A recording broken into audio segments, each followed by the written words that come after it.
Hello friends, welcome to my channel Rasayan Duniya. आज हम जो इनऑर्गेनिक क्वेश्चंस का सीरीज कर रहे थे गेट में आया हुआ उसका उसी उसी का ही कंटिन्यूएशन करेंगे जो 2023 में आया था। ठीक है, तो चलिए शुरू किया जाए। First question, formation of MEN whole 3 2 plus from MH2O6 2 plus and 3 equivalents of ethylene diamine is least favored when MH चार मेटल दिया गया है ऑप्शन में और उसका hexa aqua complex di positive ion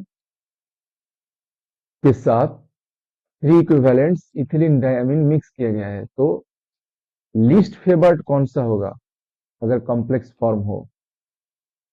तो लीस्ट फेवर वही होगा जिसका स्टेबिलिटी कम होगा। इसके आंसर आपको मिलेगा इरविंग विलियम सीरीज। अगर आप रिएक्शन मैकेनिज्म पढ़ोगे कोऑर्डिनेशन कॉम्प्लेक्स का, तो वहां पर एक इरविंग विलियम सीरीज है जो एक्सप्लेन करता है किसी एक पर्टिकुलर लिगेंड के साथ फास्ट रो ट्रांजिशन एलिमेंट डाइपॉजिटिव अगर कॉम्प्लेक्स फॉर्म करे तो उसका स्टेबिलिटी ऑर्डर क्या होगा। तो आप देख रहे हो स्टेबिलिटी ऑर्डर होगा Mn2 प्लस से ज्यादा Fe2 प्लस, उससे ज्यादा CO2 प्लस, कोबाल्ट 2 प्लस, फिर निकल 2 प्लस और कॉपर 2 प्लस सबसे मैक्सिमम होगा जिंक 2 प्लस से भी ज्यादा। ठीक है, तो अगर आप ऑप्शन में देखोगे तो among the given option Fe जो सबसे कम स्टेबल कॉम्प्लेक्स फॉर्म करेगा, अगर कम स्टेबल कॉम्प्लेक्स फॉर्म करेगा तो लीस्ट फेवर्ड भी होगा Fe की टाइम पर ही। तो इसका करेक्ट ऑप्शन होगा ऑप्शन डी। ठीक है, now the next question is occur oxidation of alkenes is catalyzed by a combination of occur oxidation, again very important reaction in organometallic chemistry। occur process अगर आपको पता है तो यहाँ पर क्या होता है, ethylene could be oxidized with high efficiency to acetaldehyde। ठीक है, और vinyl acetate in the presence of acetic acid. Vinyl acetate होगा अगर एसिटिक एसिड आप ऐड करोगे तब। ठीक है, तो यहाँ पर अगर देखोगे in 1959 J. Smith and W. Hafner of Walker Chemie, I think it is an industry, discovered that the reaction could be made catalytic in palladium।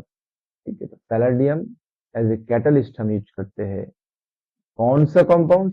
Palladium Cl4 minus using a co-catalyst copper chloride which could reoxidize palladium 0 by palladium 2।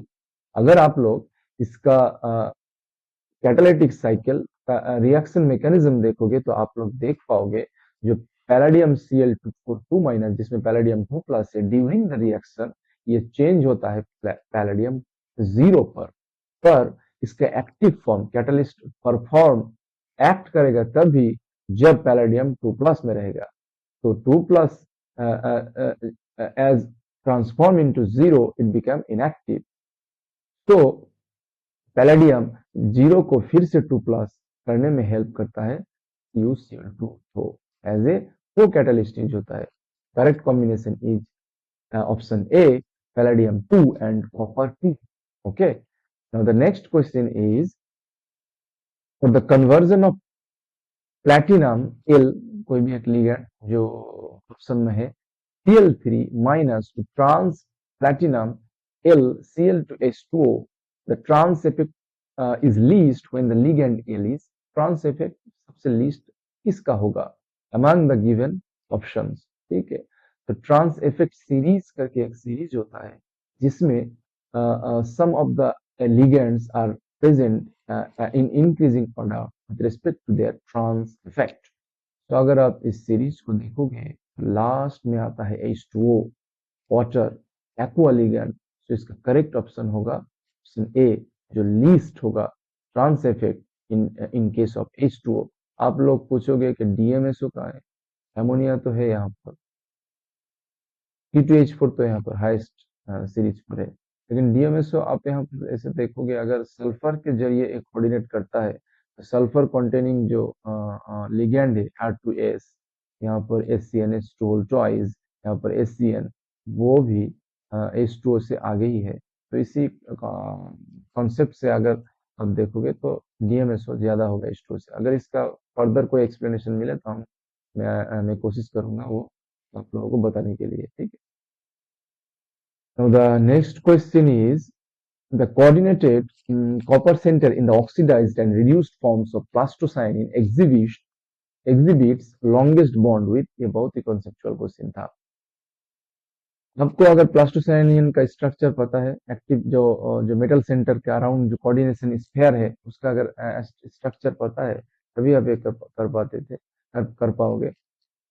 Plastocyanin का ये copper 2, इसमें चार ligand जो रहता है, एक ये दो रहता है हिस्टिडीन, हिस्टिडीन का नाइट्रोजन एटम के साथ दो हिस्टिडीन, एक रहता है मिथियोनिन, एक रहता है सिस्टीन। ओके, मिथियोनिन कौन सा होगा?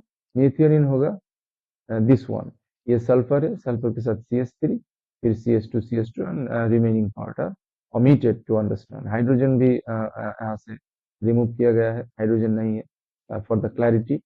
और सिस्टीन कौन सा होगा? सिस्टीन होगा ये वाला, ये पर यहाँ पर ये है एस, एस एंड ये होगा CH2 देन रिमेनिंग पार्ट। अगर यहाँ पर आप देखोगे तो बोल रहे हैं कि the S sulphur atom from methionine moiety is significantly further away from the copper to center than is sulfur atom from the cysteine moiety। तो जो मिथियोनिन होगा, मिथियोनिन कौन सा? ये वाला कॉपर सल्फर, ये वाला बॉन्ड मोर लार्ज होगा देन दिस वन सिस्टीन के साथ। सिस्टीन से आया हुआ सल्फर मेटल के बीच में, मिथियोनिन से आया हुआ सल्फर के साथ बॉन्ड ज्यादा लार्ज होता है। तो करेक्ट ऑप्शन ऑप्शन नहीं, पहला ऑप्शन होगा मिथियोनिन एस, मिथियोनिन एस, ठीक है। नाउ द सेकंड वन, यहाँ पर अगर देखोगे the structural studies have also been carried out on the reduced forms plastocyanin and azurin, Cu2 plus और Cu1, ये दोनों फॉर्म रहता है। Cu2 प्लस होगा ऑक्सीडाइज्ड फॉर्म, Cu1 होगा रिड्यूस्ड फॉर्म। रिड्यूस्ड फॉर्म में स्टडी करके देखा है, in each case the coordination sphere remains the same, ligands are same, sphere same, except for changes in the copper length bond length। Typically the bonds lengthen मतलब increase होता है by 5 to 10 ppm when going from copper 2 to copper 1। copper 2 से copper 1 जाने के time bound length increase होता है 5-10 ppm। अगर आप कॉमन सेंस लगाओगे, अगर हर एक बॉन्ड इंक्रीज हो रहा है तो जो सिचुएशन पहले था, किसी एक बॉन्ड अगर किसी दूसरे बॉन्ड से ज्यादा था, दोनों ही इंक्रीज हो रहा है, तो वो जो ज्यादा है वही ज्यादा रहेगा और जो कम था वो कम ही रहेगा। मतलब इन बोथ द केसेस जो मिथियोनिन मोइटी के साथ जो सल्फर है उसके साथ अटैच बॉन्ड इन लॉन्ग रहेगा, लार्ज रहेगा। तो इसका करेक्ट ऑप्शन होगा D, methionine S and methionine S respectively. Okay, now the next question, ये आसान क्वेश्चन था, ये मैं ज्यादा एक्सप्लेन नहीं करूंगा। CFEC आप लोगों को निकालने के लिए बोल रहा है, हाँ। तो मैं Mn3 प्लस का CFEC ये फिलिंग कर लेना, हाई स्पिन होगा, all the as it is aqua complex with field ligand, high spin, all cases high spin. यहाँ पर अगर D4 का हाई स्पिन देखोगे तो इसका होगा 6DQ, यहाँ पर D5 इसका होगा 0। तो Mn3 प्लस ज्यादा, Mn3 प्लस कहाँ पर गेट है? यहाँ पर, और यहाँ पर ARC। आयरन का देखोगे तो Fe2 प्लस के टाइम ज्यादा होगा, Fe3 प्लस 0। तो Fe2 प्लस ज्यादा कहाँ पर है? यहाँ पर है, यहाँ पर। तो correct option is option C, easy question था। Now the next question, ये भी इजी, बहुत easy. Organometal factual, organometal catalyst for the following transformation, ये मेटाथीसिस रिएक्शन है, again one of the important reaction. Metathesis reaction जो एक alkene जो fragment से यहाँ पर ब्रेक होगा, यहाँ पर भी एक ब्रेक होगा और आपस में अटैच होकर, या ये दोनों भी अटैच हो जाएगी, अटैच होकर न्यूट्रल मॉलिक्यूल इथीन रिमूव होगा। तो इसमें जो कैटलिस्ट एक्ट करता है उसको कहते हैं ये graphs first generation catalyst. Correct option is ये, ग्राफ्स फर्स्ट जनरेशन कैटलिस्ट। इसको बोलते हैं मेटाथीसिस रिएक्शन। ये जो कैटलिस्ट है इसको हम कहते हैं विल्किंसन कैटलिस्ट। सी जो है, ये जो कैटलिस्ट है इसको हम यूज करते हैं हाइड्रोफॉर्मिलेशन रिएक्शन। ये जो कैटलिस्ट है इसको हम यूज करते हैं मॉन्सेंट एसिटिक एसिड प्रोसेस में, ठीक है। तो ये इजी क्वेश्चन था। द नेक्स्ट क्वेश्चन इज, बोल रहा है कि total angular momentum for light atoms low atomic number is obtained by Russell-Saunders couplings whereas JJ coupling is used for heavy atoms high atomic number। हाँ, reasoning दिया गया है, the spin orbit interactions are weak in light atoms low atomic number and strong in heavy atoms high atomic number. Yes, both are correct and R is correct reasoning for the assertion given as S। Correct option will be option A. ये आप लोगों को पता है कि electronic arrangement के according electron का energy state different होता है। इलेक्ट्रॉन अरेंजमेंट से हम लोग क्या डिफरेंट डिफरेंट टर्म निकलते हैं, और डिफरेंट डिफरेंट टर्म टर्म निकलने के समय ही हम कपलिंग कॉन्सेप्ट को पढ़ते हैं। कपलिंग कॉन्सेप्ट आप लोग समझे कि some kind of addition process. तो light atoms and heavier atoms के केस में डिफरेंट होता है एडिशन टाइप। लाइट एटम्स के समय क्या होता है, जो कपलिंग होता है एल और S, orbital angular momentum spin angular momentum की जो कपलिंग होता है वो लो होता है। इसलिए हम क्या करते हैं, पहले एल को ऐड करते हैं, पहले एल को ऐड करते हैं, फिर एस को ऐड करते हैं, फिर दोनों को ऐड करके हमको एक नया क्वांटम नंबर जेड मिलता है। इसी को हम कहते हैं रसेल-सॉन्डर्स कपलिंग। क्यों? क्योंकि वीक रहता है spin orbit interaction, but in case of heavier atoms spin orbit interaction strong रहता है। इसलिए हम एल एस इंडिविजुअल इलेक्ट्रॉन को पहले ही कपल करके स्मॉल जे निकालते हैं। उस स्मॉल जे से हम फिर लार्ज जे, स्मॉल इंडिविजुअल जे को ऐड करके हम लार्ज जे निकालते हैं। क्यों? क्योंकि spin orbit interaction heavy atom के समय पर स्ट्रॉन्ग होता है। तो yes, both are correct and R is the correct reason for yes. Now the next question is, ये आसान क्वेश्चन था, क्योंकि अगर आपको पता है हर किसी का मतलब जो पार्टिकल्स बेसिक पार्टिकल्स रहता है न्यूक्लियर पार्टिकल्स, उसका करेक्ट रिप्रेजेंटेशन तो आप ये कर सकते थे। निकल को अल्फा अल्फा के जरिए बॉम्बार्ड किया गया, फिर एक एटम अनस्टेबल एटम फॉर्म हुआ। वो दो those atom can disintegrate by three different possibilities, एक यहाँ पर, एक यहाँ पर, एक यहाँ पर। पहले में अगर टूटे, एक न्यूट्रॉन अगर रिमूव हो जाए तो फॉर्म होगा 63Z30। Yes, it is present in option A, ठीक है। दूसरे में ऐसे हो सकता है जो ऑप्शन में नहीं है। तीसरे में हो सकता है 1p1 190 62 copper 29। Yes, it is also present in option D, and 64 Zn30 it is also present in option I think B। Yes, it is B। So correct option is A, B and D। अब mass number and atomic number match करके ही आप ये निकाल सकते हैं 60 + 4 64 28 + 2 30। सो 64 Zn30 देख लीजिए कहाँ पर है, सेम सेम एज 63 1 30। इससे मास नंबर एटॉमिक नंबर आप प्लस प्लस करके ही इसका आंसर दे सकते थे। तो ये अगेन इजी क्वेश्चन था। Now the next question, magnetic moment निकालने के बोल रहे हैं किसके, दिस कंपाउंड में सीरियम 3+ का, ठीक है, सीरियम 3+ का। तो निकालिए, बहुत ही इजी है। यहाँ पर एल एस कपलिंग होगा, एल एस कपलिंग होगा, जेड जेड जेड वैल्यू से हम निकालेंगे मैग्नेटिक मोमेंट। जो फाइनल फॉर्मूला होगा वो mu equal to Z into G into Z into Z+1 root of Z into J into Z+1, sorry. So g is nothing but Landau splitting factor, और j quantum number है L S coupling के बाद arise होता है। तो cerium का electronic configuration ये है 4f1 5d1 6s2 cerium 3+ after removal of 3 electrons it becomes 4f1। 4f1 यहाँ पर फिल कीजिए f ऑर्बिटल में, उसका करस्पॉन्डिंग एल वैल्यू का मॉड से आपको एल मिल जाएगा, और एस होगा एस स्पिन क्वांटम नंबर जो अनपेयर्ड इलेक्ट्रॉन एक है, इसलिए हाफ रहता है। ओके, और जे वैल्यू कैसे निकाली, जे वैल्यू अगर लेस देन हाफ फील्ड हो तो हम एल माइनस एस का मॉड वैल्यू लेंगे, अगर मोर देन हाफ फील्ड हो तो हम एल प्लस एस का मॉड वैल्यू लेंगे। तो उसका वैल्यू आएगा 5/2। जी निकालिए, जी का फॉर्मूला है 3/2 plus S into S plus one minus L into L plus one by 2j into J plus one. Her value अगर पुट कीजिए तो आएगा 6/7। फाइनली आप कैलकुलेशन अगर करिएगा सब वैल्यू पुट करके तो आपको आंसर आएगा 2.53, जो ऑफिशियल आंसर की जो रेंज था उसी के बीच में लाई करता है। तो आप आंसर भी हमेशा प्रैक्टिस करिए, पर एग्जाम के पहले ही प्रैक्टिस करिए कि आप ऑफिशियल रेंज के अंदर आपका आंसर आ रहे हैं कि नहीं। ठीक है, क्योंकि अगर इस रेंज के बाहर चले जाए तो आपको जीरो मिलेगा गेट के प्रॉपर रूल से। Now the next question is 1 HNMR बोल रहा है आप spin multiplicity signal signal signal नहीं, सिग्नल का मल्टीप्लिसिटी पूछ रहा है। ठीक है, 4 कंपाउंड दिया गया है, एक ही क्वेश्चन पे चार चार कंपाउंड। तो पहले जो कंपाउंड है HNiOPET3 होल फोर प्लस, यहाँ पर जो सिग्नल है H का, वो 4 फास्फोरस एटम जो है वो इफेक्ट करेगा, स्प्लिट करेगा। और फास्फोरस का आई वैल्यू जो रहता है, स्पिन जो स्पिन वैल्यू रहता है वो है हाफ। अगर हाफ होगा तो इस फॉर्मूला जैसे यहाँ पर है, हाफ होगा तो वहां पर पेंटेट से स्प्लिट करेगा, एक सिग्नल स्प्लिटेड इनटू पेंटेट। ठीक है, और यहाँ पर इथाइल इथाइल का हाइड्रोजन है, लेकिन ये हम लोग ज्यादातर 2 bond 3 bond maximum 3 bond coupling देखते हैं, इसलिए सिर्फ फॉस्फोरस एटम ही हाइड्रोजन के सिग्नल को इफेक्ट करेगा।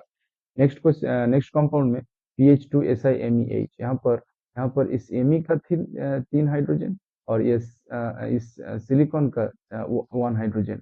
Both both both will affect both will affect the signal of this hydrogen।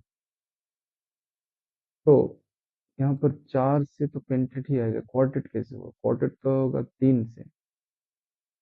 No, I think only methyl hydrogen will affect only methyl hydrogen will affect the signal of hydrogen। yes, silicon नहीं होगा यहाँ पर, सिर्फ methyl hydrogen effect करेगा। Yes, देखूंगा इस question का answer, लेकिन सिर्फ मिथाइल हाइड्रोजन इफेक्ट करेगा इस हाइड्रोजन को।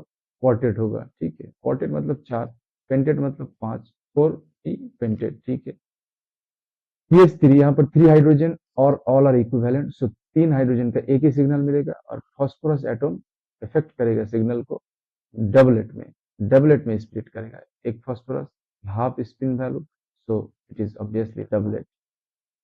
CP स्टार 2 जर्कोनियम हाइड्रोजन, ये I think bent sandwich compound.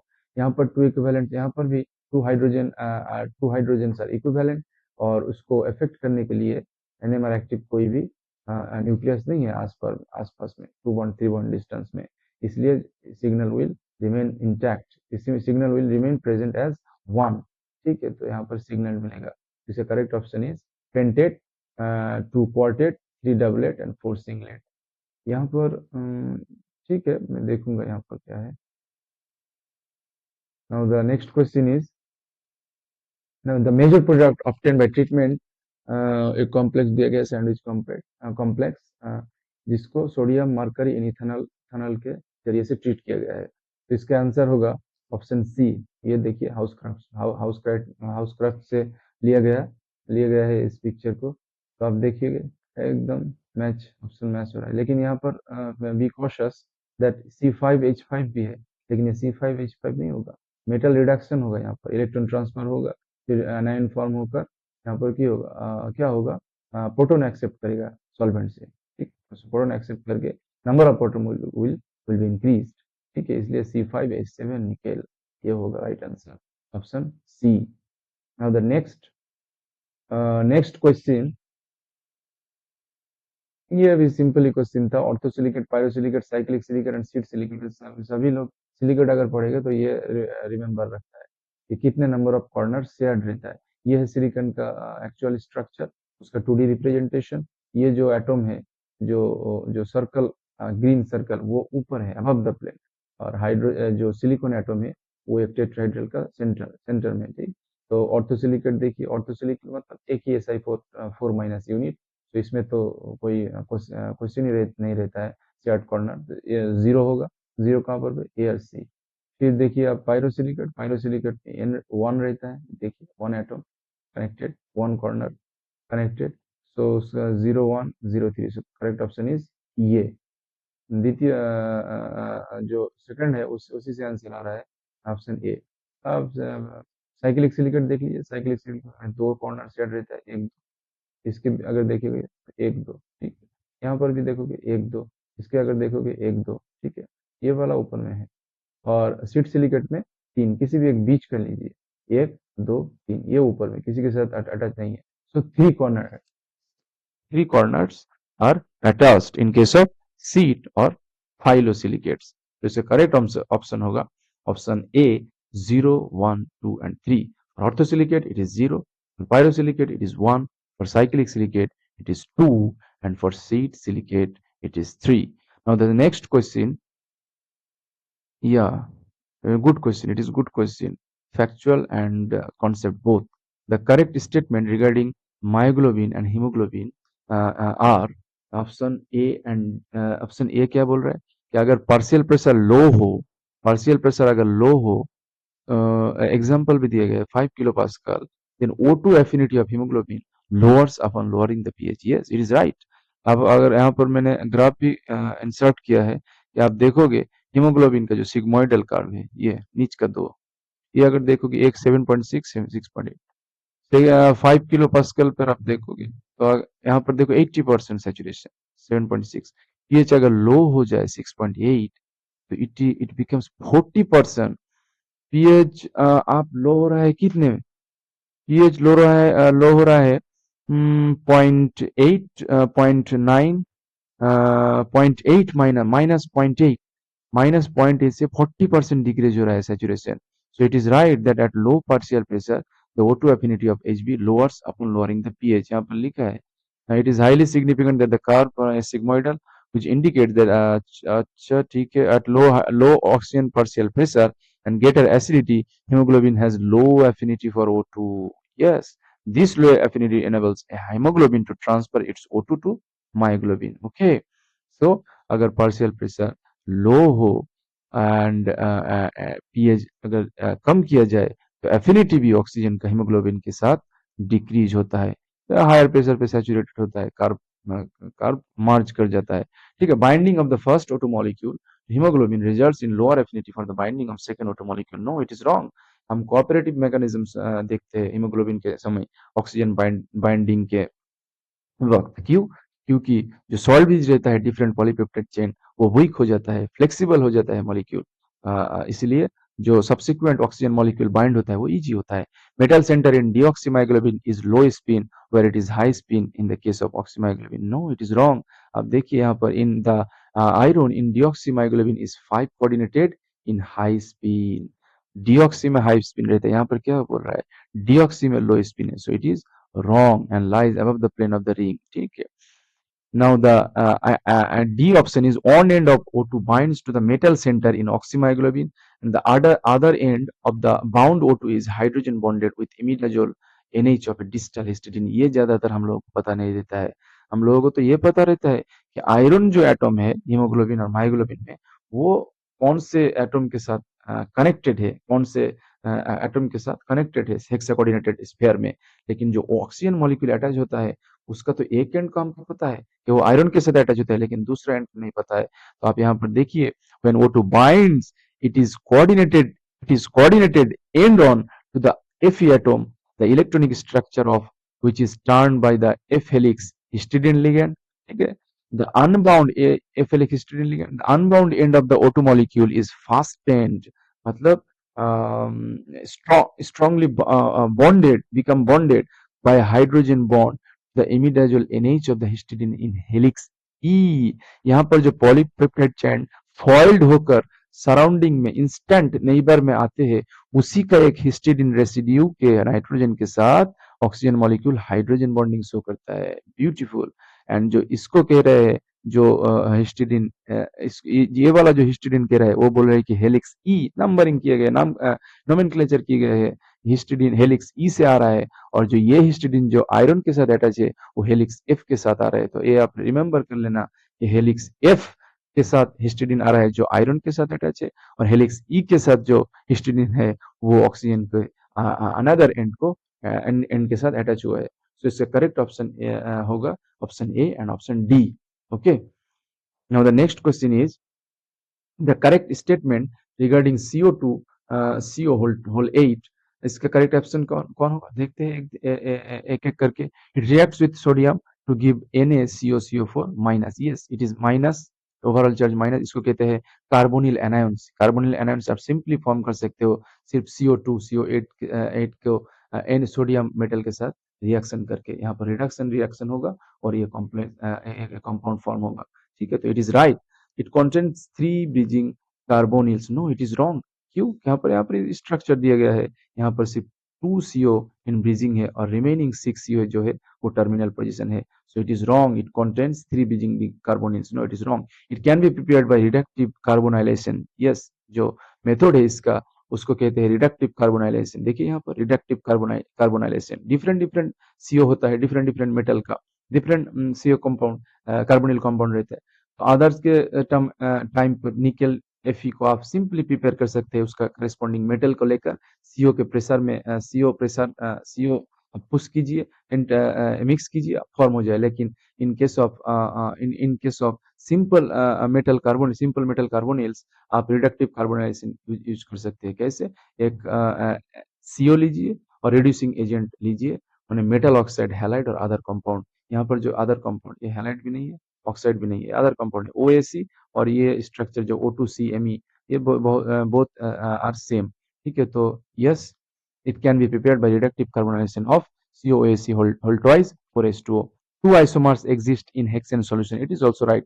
मैंने यहाँ पर दिया है टू आइसोमर, एक में ब्रीजिंग CO रहता है दो, और एक में all CO are in terminal position. So these two can be in equilibrium. Okay, so two isomers exist in hexane solution. एक का सिमेट्री रहता है, पॉइंट ग्रुप रहता है C2B, एक का D3D से। ठीक है, ये भी आप याद रख लीजिएगा अगर फ्यूचर में अगर आए कभी भी।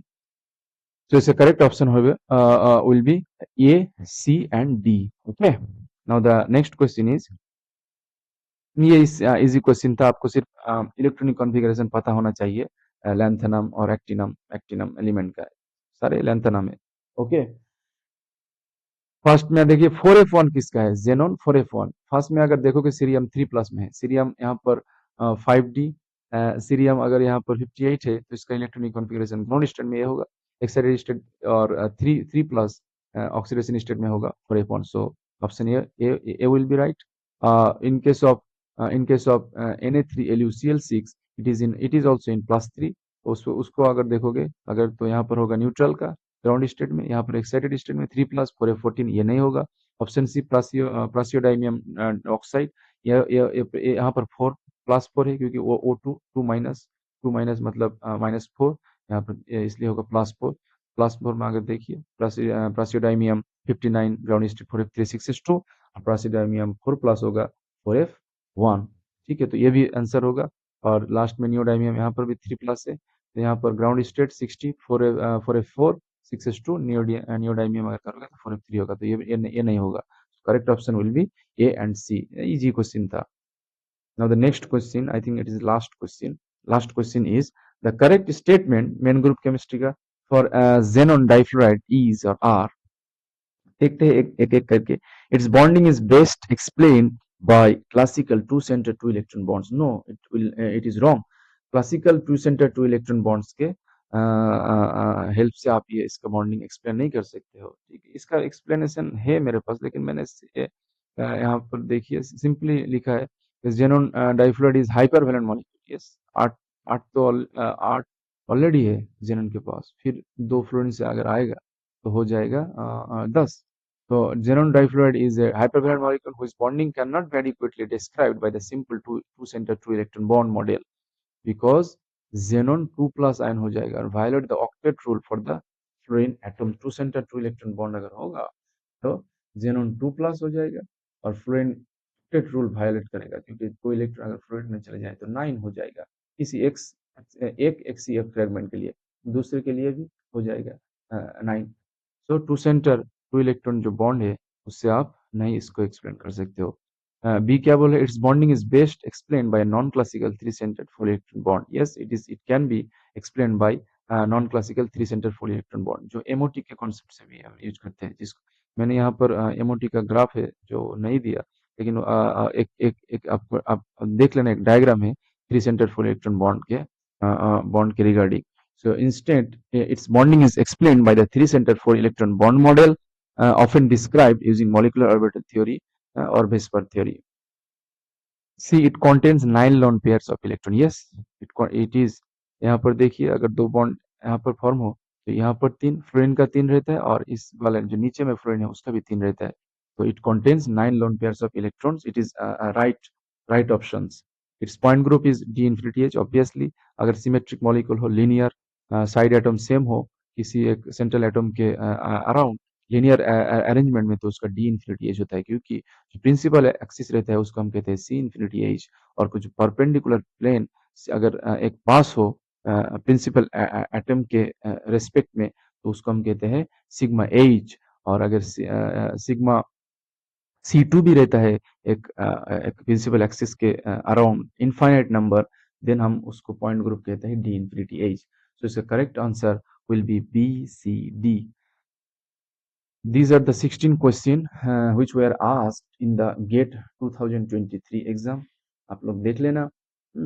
इस वीडियो में यहीं पर हम खत्म करते हैं. मिलते हैं किसी दूसरे वीडियो में. Thank you.